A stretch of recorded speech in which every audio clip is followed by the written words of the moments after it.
Welcome to the Brainy Boomer Lecture Series, everyone. Thank you again for joining us today. We have a very interesting lecture entitled Nutrition and Reducing Risk of Arthritis. It is going to be presented by Rachel Gaudreau. You will learn how specific dietary choices can influence inflammation and joint health, and discover practical strategies for managing arthritis symptoms through nutrition. Before we begin, I would like to acknowledge that the McGill University Research Center in Studies in Aging is located where our work is done on unceded Indigenous lands. The Kenyan Kehaka Nation is recognized as the custodian of the lands and waters on which we gather today. Tiohtià:ke, commonly known as Montreal, is historically known as the gathering place for many Indigenous peoples. We respect the continued connections with the past, present, and future, and our ongoing relationships with Indigenous and other peoples we serve within the Montreal community and at large. And just a short introduction about who we are.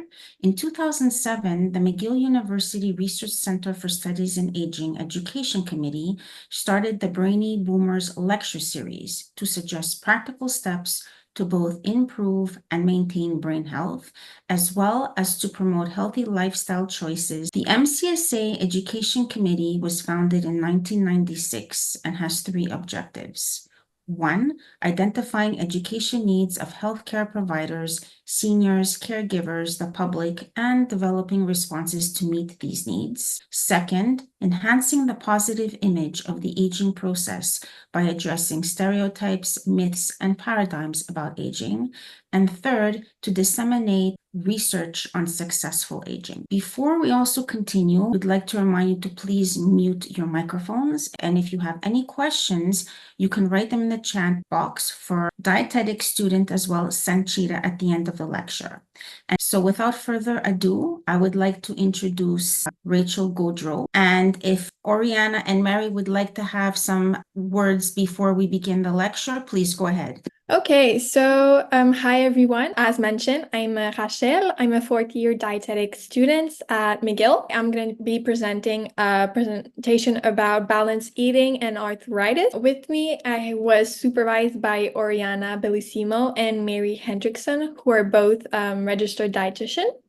And as well, as mentioned, we have Sanchita, who's also a fourth-year dietetic student at McGill. She'll be in the chat helping me answer any questions that you have.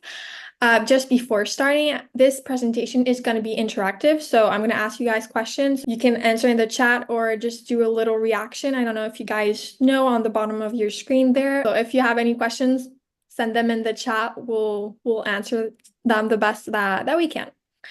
Okay, so let's start. So as mentioned, we're going to talk about arthritis. And what will be today's topics are mainly going to be about, first of all, arthritis, of course. We're going to talk about what it is and what is its impact on our lives. We'll talk about anti-inflammatory foods, which are antioxidants and omega-3 fatty acids. And then we'll also be speaking about vitamin D and calcium. We'll speak about hydration and a balanced plate and what it looks like.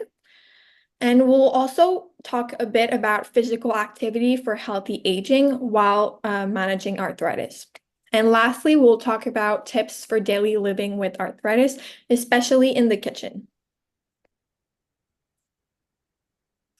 Okay, before we start, I'm just going to do a quick quiz. I know arthritis is common, so does any of you have arthritis or know anyone that does have arthritis? You can raise your hand or something like that, but as we all know, it's fairly common. As probably most of you know, what is arthritis? I'm just going to do a quick quiz on what actually is arthritis. Is it a group of conditions causing joint inflammation, a heart disease, a respiratory condition, or an infection? So you can just write down A or B or C or D. Most of you, yeah, from what I'm seeing, it's A. So that's the correct answer. So it's a group of conditions causing joint inflammation. So what is inflammation? Inflammation is typically the body's response to injury, infection, or irritation. kind of the body's way to defend itself and to help the body heal. But in the case of arthritis, it's a persistent inflammation that can damage bone and cartilage. So what is arthritis? It causes pain, swelling in the joints, and it makes it hard to move and can cause discomfort and stiffness. So I'll be speaking about the three most common types, which is osteoarthritis, rheumatoid arthritis, and lastly, gout. First of all, the most common one is osteoarthritis. It is related to aging. So it's kind of the wear and tear on the joints. Like we see in the picture here, it's like the cartilage between the bones break down over time. So the bones start rubbing against each other without the cushion that is cartilage. And then we have the second type, which is rheumatoid arthritis. This type is different because it's an autoimmune disorder. So the body's immune system attacks the lining of the joint, like we can see here in the picture. It causes inflammation, leading to pain, swelling, and joint damage. This type of arthritis can also affect the skin and the eyes. Our third type that we're discussing is gout. Gout is when there's too much uric acid in the blood, which then forms crystals that accumulate in the joints, causing sudden and severe pain, swelling, and redness. So as you can see here with the picture, it's like a crystals. This type of arthritis has different causes. The main one is primarily caused by a diet rich in purines. So purines is found in foods. So right down here, we have types of food that are high in purines. So we have alcohol, especially beer. We have some fish, sardines. We have red meat, bacon, soda, and sometimes we even have vegetables that are rich in purines, like asparagus. So in a case like gout, what should we do regarding nutrition? So in this case, we would want to have a diet low in purine foods. So those are fruits and vegetables, but we have to know which is high in purine. So I'll show you later on a cookbook which has a lot of information on what type of fruit and vegetables we should prioritize. Quickly, there's cherries that are actually found to help lower uric acid levels in the blood. And then we can also choose low-fat or fat-free dairy options. And we also want to drink plenty of water to help flush out the uric acid in the blood. But if you do have this type of arthritis, I think it's important to see a registered dietitian or a doctor for more individual information regarding that. Okay, so another quick quiz. Is arthritis only in the hands? Because from my knowledge at first, it was mainly in the hand. That's what I heard. But is it actually only in the hand? Is it yes or no? B, yeah. Good job. Most of you know that no, it can actually affect any joint in the body, but this depends on the type and the severity of the arthritis. So some people can only have it in the elbows or the hips. So it's very individual to the person. So the most common areas includes the knees, the hips, the shoulders, and the spines. The spine, which explains why sometimes it makes it hard to move and move around freely. Okay, let's talk more about what arthritis and what is its impact on our daily life. So obviously we have pain and discomfort.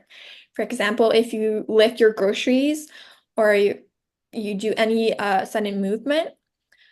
There's also limited movement, of course, while, for example, bending down to tie shoes, that can be difficult as well. We have difficulty with tasks, for example, cooking or cleaning. Sometimes cooking with a knife, like the image here, sometimes that could be difficult. And obviously it will cause fatigue because after simple activities like walking or gardening, that could need a lot of effort on your part. And of course, that is an emotional impact because it can lead to frustration or sadness from not being able to participate in hobbies or social events. Okay, so you're probably wondering, why is a dietetic student coming to talk to me about arthritis? What's the link between nutrition and arthritis? So I'm sad to say that there is actually no miracle food that can cure arthritis, but having a balanced eating pattern, balanced diet does have a lot of benefit, one of which is managing health conditions like arthritis. So with our nutrition, with our diet, we can help reduce inflammation that is caused by arthritis, and thus we could also support our bones going forward. And of course, all of that will help you maintain your well-being. Okay, so the first aspect that I want to discuss today would be the antioxidants. So those are components that protect the body. So they protect the body from oxidative stress, which occur when there's an imbalance between free radicals, which are harmful molecules, and antioxidant in the blood.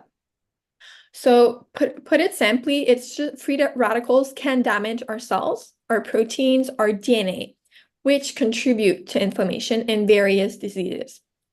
So by increasing our antioxidant in our foods, we can reduce inflammation, we can protect our joint health and our overall health as well. So other anti-inflammatory food, most of them do contain antioxidant. So those type of food, I'm gonna say a lot of different words that may sound scientific. Bear with me if the only thing you guys can remember is the fruits and vegetables that I'm gonna mention. That's the goal.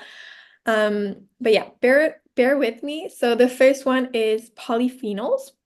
Those types of components are in food, which are mostly in fruits and vegetables, such as here the grapes, broccoli, or any type of vegetables, really. They help reduce inflammation and protect the cells. So what today I really want to focus on is reducing inflammation. We also have flavonoids that are found in berries, apples, and onions. And they also reduce inflammation and oxidative stress.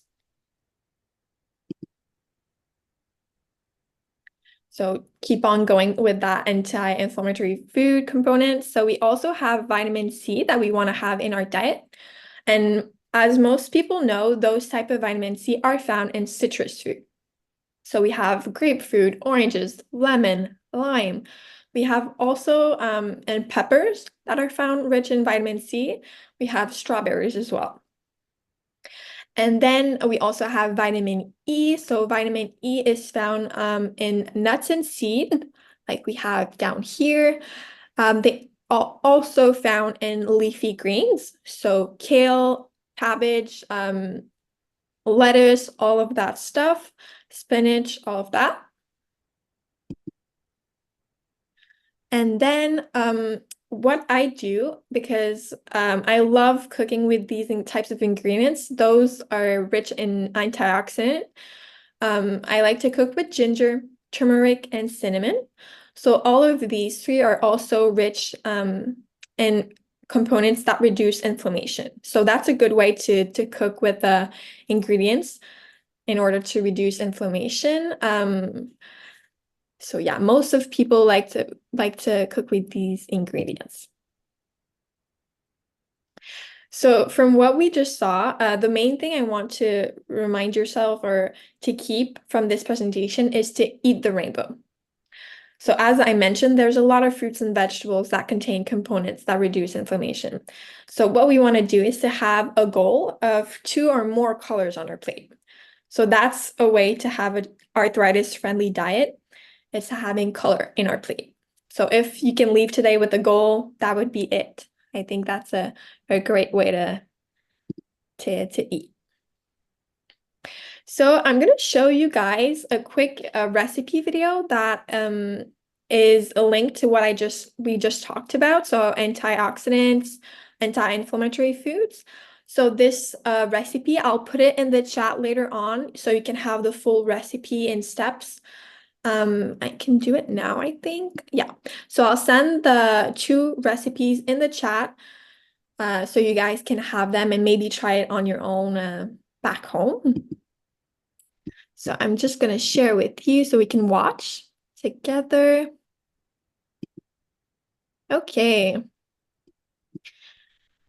So the first one is the broccoli soup.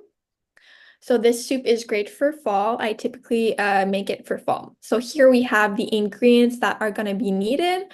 So olive oil, white onion, garlic, fresh ginger, sweet potato, low sodium vegetable broth. You can also use chicken broth, turmeric, broccoli, kale, and I use coconut milk as well.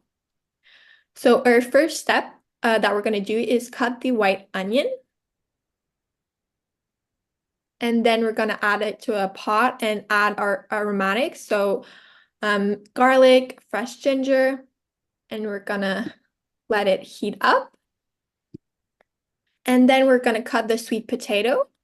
I know sometimes that's hard. So there's actually, you can put it in the microwave for a couple of seconds to make it soft for it to be easier to cut. Or you can buy it pre-cut and frozen. So we're going to add all of that to a pot and cook for 5 minutes. And then we're going to add the vegetable broth. And in that, we're going to add our turmeric and our black pepper. And we're going to bring everything to a boil. And then we're going to cut our broccoli for it and our kale. And we're going to add all of these to the boiling pot. And we're going to simmer until tender.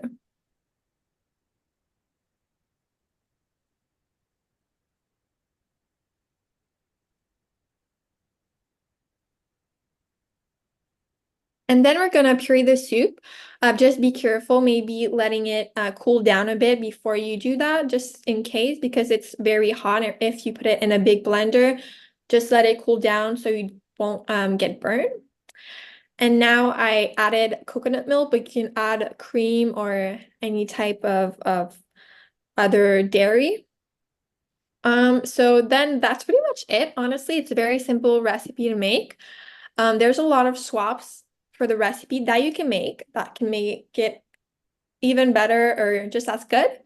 So if you wanted to use cauliflower instead of the broccoli, that could be a great option. Or if you wanted to swap the kale for spinach also, and maybe if you want it a bit more creamier, just add Parmesan cheese, which adds calcium and protein to the meal. And yeah, so you can refrigerate that up to 4 days and you can freeze it up to 3 months. So that was our first recipe. In the chat, do any of you know why this recipe would be a good option for reducing inflammation? Regarding the ingredients that we have, is there an ingredient that popped out in your mind being like, oh, we just saw that this could be rich in antioxidants and stuff like that? They have leafy veggies, yes. So the color, yes, it's colorful. It's leafy turmeric as well. So all of these, ginger, broccoli contain components that do reduce inflammation. So yeah, so like all of you mentioned, we have garlic, turmeric, ginger, we have olive oil as well, and we have vegetables. So we have sweet potato, broccoli, kale that all contain essential vitamins and antioxidants that will support our joint health and reduce inflammation. We also used coconut milk that adds a creaminess and contains healthy fats. So we'll go more in depth on healthy fats later on. And we have Parmesan cheese, which calcium for bone health, which is really good. Okay. Okay, so let's go into more of another section regarding food and reducing inflammation. There was a question on the chat. Is coconut okay if you have high cholesterol? Honestly, the amount of coconut is not a lot, so it's your preference. Honestly, coconut milk, I don't think it's bad for high cholesterol from what I know. But it's only preference, honestly. But I wouldn't be concerned regarding that. I'm just going to add, you can also buy, there's a lighter version of it, or you can easily Yes. substitute like skim milk just to add a little bit of creaminess. So yeah, it does have a bit of saturated fat in there, but it is a choice preference. Yeah. And yeah, in this recipe, I think I use light coconut milk. But it's very depending on how you prefer. Honestly, the recipes for today, you can swap things out and try it on your own to make it your own. So it's just fun to try. Okay, so yeah, so omega-3 fatty acids. So as you see here, they also reduce inflammation. Um, we have mainly foods that are like fatty fish. So sardines, salmon, mackerel, herring, trout, and anchovies are rich in omega-3 fatty acids. We also have here eggs, but eggs that are enriched in omega-3. So in the cartons, sometimes it's written down omega-3 enriched. Those are rich in these types of fatty acids. And then we also have walnuts and flax seeds. So these types of ingredients reduce the production of inflammatory chemicals. So as a goal, maybe you can say, okay, I'll try to have 2 portions of fish per week. If you're not used to eating fish, try once a week. Just little goals here and there to start. Okay, so as I mentioned earlier, we talked a bit about healthy fats. Why is it healthy? Healthy is a big word. I don't want you guys to put too much emphasis on that word. But those types of fat do have anti-inflammatory properties. So they are rich in omega-3. Like we just mentioned, that reduce inflammation. Hence, that may reduce discomfort associated with arthritis. It's also good for joint health, joint lubrication. So, for example, let's talk about like a machine or something that's rusty. When you put oil in it, it's more easy to move around. It's more flexible. It reduces the stiffness. It's simplified, but it's similar to your joint.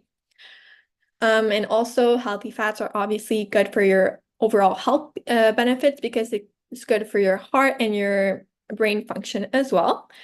So here are some types of healthy fats. Like we mentioned, we also have an avocado, which are great, walnuts as well. So I am briefly gonna show you guys another or last recipe video that I sent in the chat as well for more information if you want to know how to make them. I really, really love this recipe. I know people that tried it really love it, so hopefully you guys can try it at home. So yeah, I'm just gonna show you how to make it. It's fairly simple as well.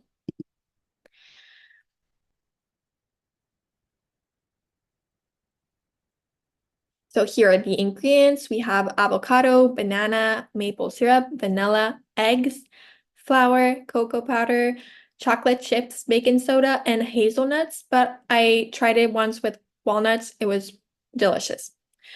So our first step is we're gonna mash a banana, and we're gonna do the same with the avocado. Preferably use a banana that is ripe to add sweetness. So we're gonna add everything to a bowl and add maple syrup and our vanilla extract. And then we're gonna add 3 eggs and blend in the food processor. I use omega-3 enriched eggs to up our omega-3 intake. And then I blended everything and I sifted the flour and cocoa powder, sea salt, and baking soda. And I combined everything together. And then I added dark chocolate and hazelnuts. But as mentioned, I used walnuts last time I made them and they were just as good. And so yeah, so we add everything and bake for 25 minutes at 350. So there's a lot of swaps that can be made. If you if you don't like bananas, you could swap with half a cup of applesauce. That's just as good. And as mentioned, you could swap with any other nuts that you prefer. You can even add berries. I added raspberry once, which was really, really good. And if you want to, you could choose omega-3 enriched eggs, like I mentioned, to make it even more powerful in its omega-3 intake. So in the chat, I'm just gonna ask, do you have any ingredients that pop up to you that are like, oh, we just talked about it, that would be good regarding arthritis? Is there any ingredients that are reminding you? Avocado, yes, healthy fats from avocado, which is really good in this recipe. We have hazelnuts, so nuts and seeds as well. Banana, yes. So yes, so it contains a lot of anti-inflammatory benefits, contain antioxidant, healthy fats. So overall, this is a great supportive recipe to manage arthritis symptoms and promote joint health. So as we mentioned in the chat, avocado, it's a healthy fats and it has anti-inflammatory compounds as well. And we use maple syrup and banana. So those are natural sweetener that when used in moderation provide a healthier alternative to refined sugar. So white sugar was proven that it may increase inflammation. But overall, I think that was a great way to sweeten the recipe. And as mentioned, we have walnuts, hazelnuts, and eggs that are high omega-3 fatty acids.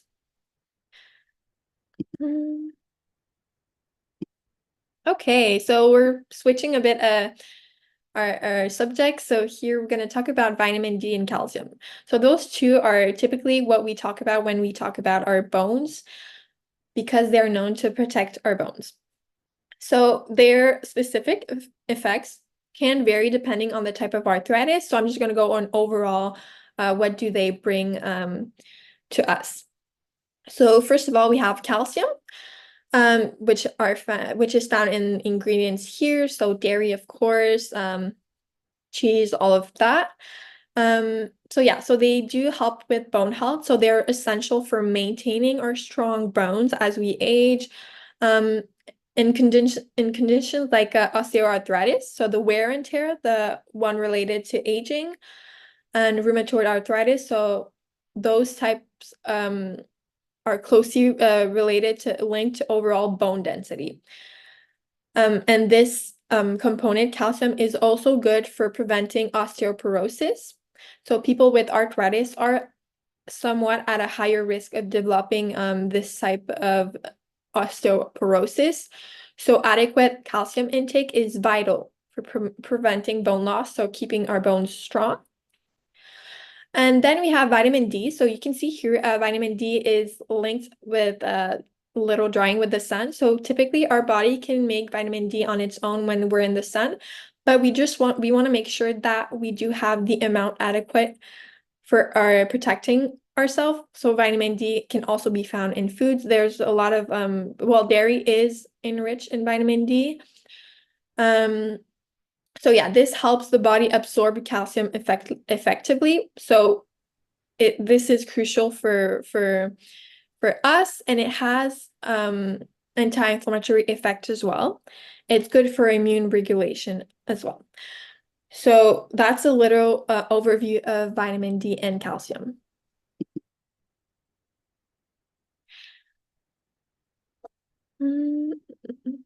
Okay, and I'm just going to talk quickly also about hydration and why it's very important, not only for arthritis, but overall health. So as mentioned earlier in the presentation, I did say that hydration and drinking water would help flush out toxins like uric acid. It also increases joint lubrication.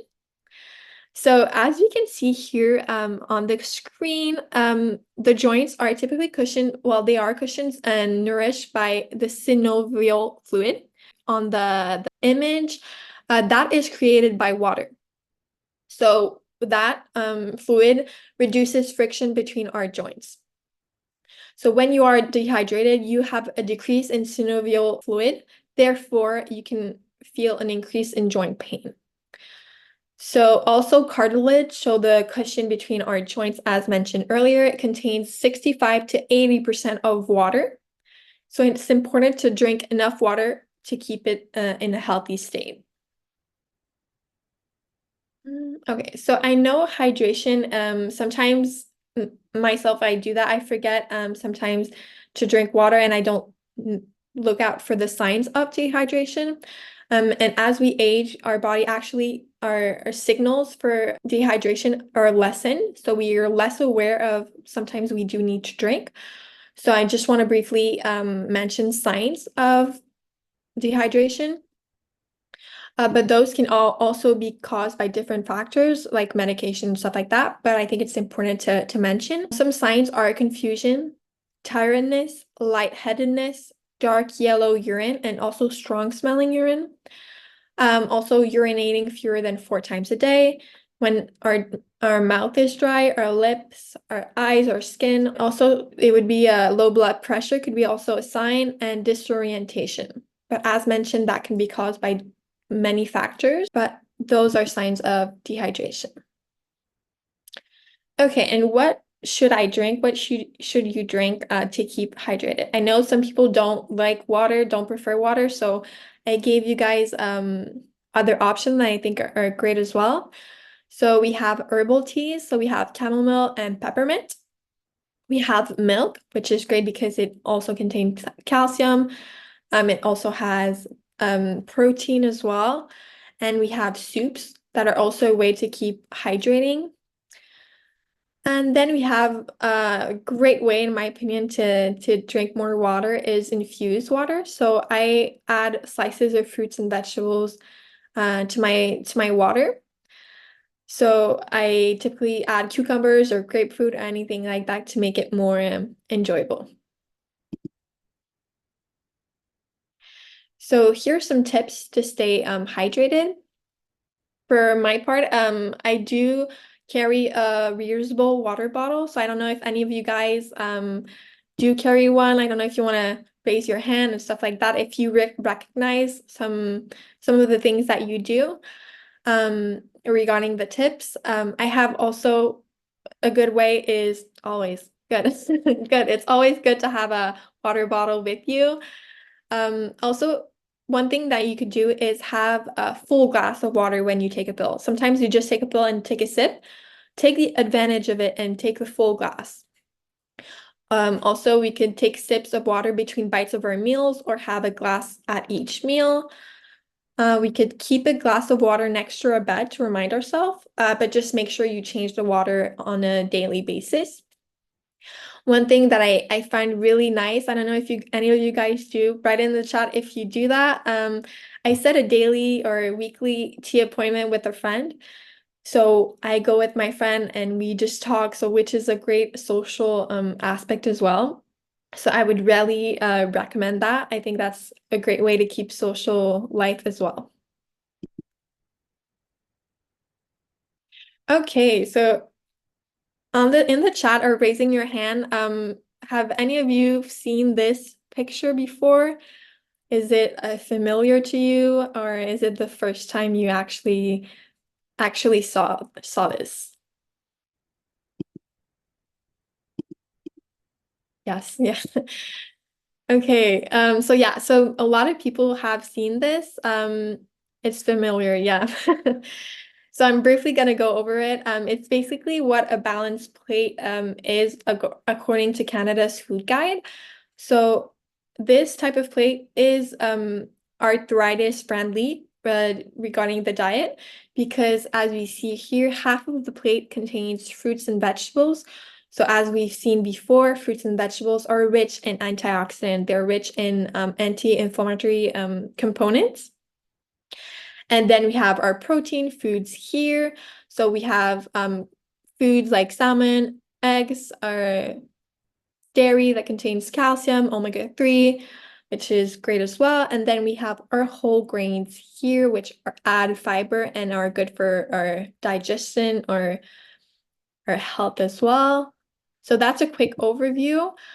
But a balanced plate doesn't always have to look like half of the plate, a quarter. Sometimes I know it's tough. So it might look like here, this picture here. So we have pasta, whole grain pasta, we have tomatoes, we have all vegetables. And so it looks different from the picture. So don't worry about that. It can be anything. Just make sure, as we mentioned, to have color on our plate.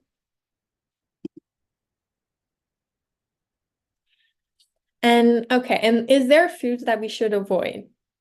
I know sometimes it's easier for us to say, oh, I can't eat this, I can't eat that. But what I want you guys to leave with today is to have mindful eating and adding on to your plate. So I don't want you guys to say, oh, I can't eat this, I can't eat this. You can always have a well-balanced plate and adding on to to make it even more nutritious. For example, the brownies. Brownies is a great example because I wanted to make it even more nutritious. So I added nuts, I could add berries, and I added healthy fats like avocado, I added a banana. You see, it's a plate you could add on to. So any meal that you make, for example, if you like yogurt bowls, you could add nuts or seeds or berries on top. As mentioned, the balance plate is already following an arthritis friendly. So as I can see, many of you are familiar with that. So if you keep on that wavelength, you're on the right track. Okay, so I'm quickly just gonna mention like a myth or fact. I don't know if any of you have seen those vegetables and have heard of those vegetables. So these are a nightshade family. So potatoes, eggplants, tomatoes, and peppers. A lot of people might think that these types of vegetables are not good for arthritis because it might increase inflammation. If any of you know this type of family, just write it down. People think that because of the component called solanine, that it increases inflammation. But is it a fact or a myth? Regarding that, it is actually a myth. There's no concrete evidence that these vegetables are bad for your health, even more regarding arthritis. So it is a myth. Don't worry. As we mentioned, fruits and vegetables are in a lot of anti-inflammatory components. What I would tell you is, honestly, diet is very specific and individual to each person. So some people might be more sensitive to some types of food. So if you think you might have a sensitivity regarding one type of food, what I would recommend would be try to eliminating them from your diet for a few weeks and then reintroducing them and see how you feel. So for example, if I think, oh, potatoes don't work well with me, I'll just stop and try in a few weeks and see how I feel. If you feel worse after your reintroduction, then you might have an sensitivity to those types of food. But as mentioned, each person by person. But I wouldn't avoid these vegetables if you feel well eating them. Okay, so I'm quickly gonna talk about physical activity for healthy aging. So in the chat, do any of you do any activities home or with your friends? Do any of you do sports or just social dance? Wow, that sounds really fun. That's a great way. Yes, yeah. So that's honestly a good way to keep social. Physical activity is a great way. It also helps the body stay strong. Tai Chi, exercise, yoga. Wow, guys, that sounds so fun. Golf. Wow. Okay. And yeah, so it reduces the risk of falls and maintaining independence. So it's very important to keep on doing what you guys do. It's also showing to improve your mood and your sleep pattern as well. And of course, social engagement, which is really, really important as we age. So you guys gave a lot of good examples. Bowling, curling, all of that sounds really fun. Honestly, I'm going to give you tips, but it really depends as well on your own body. So everyone is unique. Listen to your body. But regarding arthritis, we do want to focus on exercises that enhance mobility, reduces pain, and avoid exacerbating joint issues. So we want to do low impact aerobic exercises, gentle strength training, range of motion exercises, balance and stability exercises, flexibility exercises, and functional exercises. So walking is obviously the best, easiest one, I would say. We also have the swimming, which is a great option. Seated leg lifts and chair exercises like we have on the top corner here. And we have gentle stretching, so yoga, sit to stand exercises. So squats with a chair underneath could be a good example. So here we have examples, but it's honestly listen to your body. Some people might be more advanced or not. It's very unique. We have seated exercises with weights. You don't have to be seated. It's really depending on how you feel. So the main thing is, as I mentioned, listen to your body. You might want to do a lot of things. If your body is telling you, maybe slow down, just listen to your body, go day by day, but enjoy yourself. Okay, so quickly gonna go over some tips for managing arthritis on our daily lives. I'm gonna show you guys here some tips when getting dressed, but I would encourage you guys to, if you want more information regarding these types of things, to talk to an occupational therapist, so an OT. They can help you develop and implement a plan to treat challenges of everyday living with arthritis. They can also teach people how to protect their joints by performing tasks in a different way that they're used to, such as using both hands or using an assistive device like we have here to put on shoes. But yeah, sometimes tying shoes is difficult, so using Velcro or buttoning your shirt could be difficult, so using a zipper is always a good way to go. Okay, so in the kitchen, like we mentioned, sometimes it's difficult for our hands to cut or anything like that, so we want to add devices that can help us. So here are a few. Let me know if you guys use any of these or if you have any other devices that you think could be helpful as well. So here we have an electric can opener because sometimes it's difficult to open them. Even I have trouble sometimes. We have food processors and mandolins for slicing. So we have a mandolin here. So it's a lot easier on our hands to cut to slice as well. And then we have foam weighted utensils here. Sometimes the utensils are very tiny, so it's a bit more difficult to grab on. All of these are found in Walmart and Canadian Tires or even online on Amazon. So I would encourage you guys, if you need to look them up. Okay, and also wanted to show you guys some quick recipes that are more in depth. So we have cookbooks for arthritis. I put the information of everything in the summary pamphlet. So I think it's in the chat. So other and inner page arthritis pamphlet, it's all the information is in that. But so yeah, so the first one here on our left is Arthritis Health Diet Guide and Cookbook, made by Kim Ari. So she's a registered dietitian as well. So she offers a lot of information and various recipes. And also wanted to mention gout, as we talked about at the start of the presentation. It's a bit different because we want to have low purine food, like we mentioned. So this type of book has all the information regarding what type of food should be avoided regarding gout. So the Healing Gout Cookbook is made by Lisa Andrews, which she's also a registered dietitian. So those types of book can be found at Indigo, Renaud Prix, Walmart as well, but you can also find them on Amazon online. Do any of you guys have recipe books that you think could be useful for anyone here? You can write it down in the chat if you have recipes or cookbooks that you found that helped you, because there's a lot that you can find online as well. So looking for those are a great way.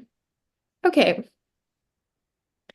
So before we end, I'm just gonna give you guys resources. If you want more resources regarding arthritis, if you want more information, I would encourage you guys to look these links into more depth.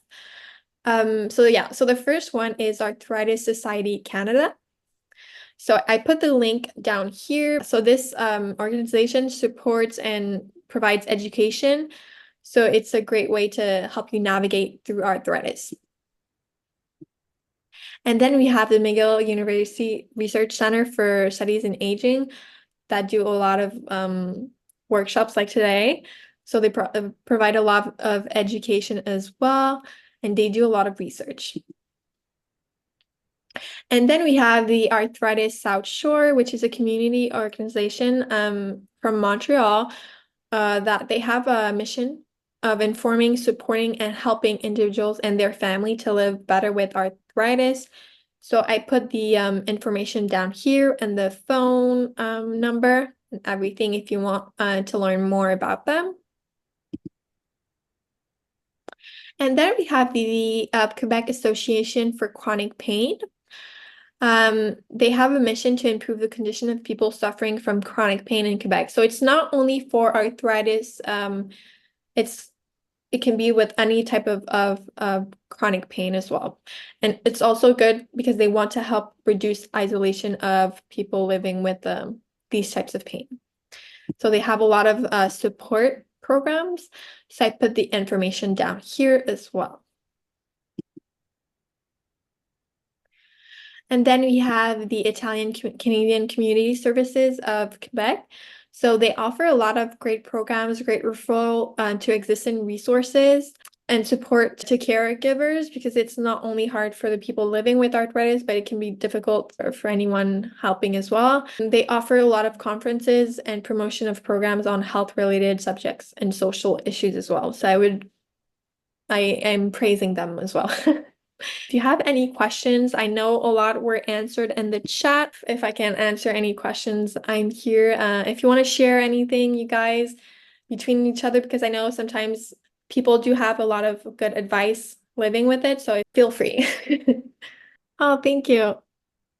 Thank you very much, Rachel. And while we're waiting for questions, very interesting anecdote in the sports world. I recall football player Tom Brady had written a cookbook addressing that he was avoiding certain vegetables in the nightshade family.